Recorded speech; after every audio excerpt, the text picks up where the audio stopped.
జ్యోతిలక్ష్మి జయమాలినీల కాలం నుంచి పాత సినిమాల్లో ఉర్రూతలూగించే పాటలుండేవి. అవే పాటలకు ఇప్పుడు ఐటమ్ స్పెషల్ అంటూ పేర్లు పెట్టారు. బాలీవుడ్ అగ్రతారలు స్పెషల్ సాంగ్స్ చేస్తున్నా మొన్నటి దాకా దక్షిణాదిలో ఆ లైన్ లేదు.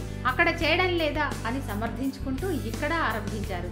పైగా ఈ ప్రత్యేక గీతాలతో బోల్డెంత హైప్, అంతకు మించిన పారితోషికం. ఇప్పటి సినిమాలకు స్టార్ హీరోయిన్ల ఆట ప్రత్యేక క్రేజు, అట్రాక్షన్ అయిపోయాయి. అందుకోసం తారలు అడిగిన మేరకు నిర్మాతలు భారీ చెక్కులు ఇచ్చేస్తున్నారు.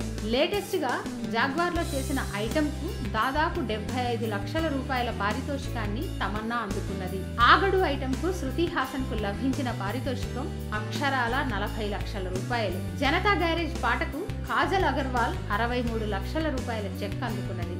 అదేమంటే ఆమెకి 9 లక్కీ నెంబర్ అట.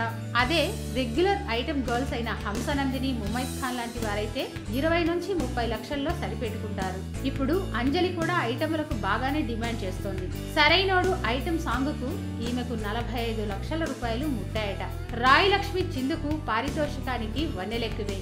5-6 నిమిషాల పాటకు మహా అయితే 3-4 రోజుల పాటు షెడ్యూల్. అందుకు పారితోషికం మాత్రం 1/2 కోటి పైచిలికే. వారెవ్వా, బంపర్ ఆఫర్ కదా. Please subscribe. Hi, it's me Purna. Please subscribe.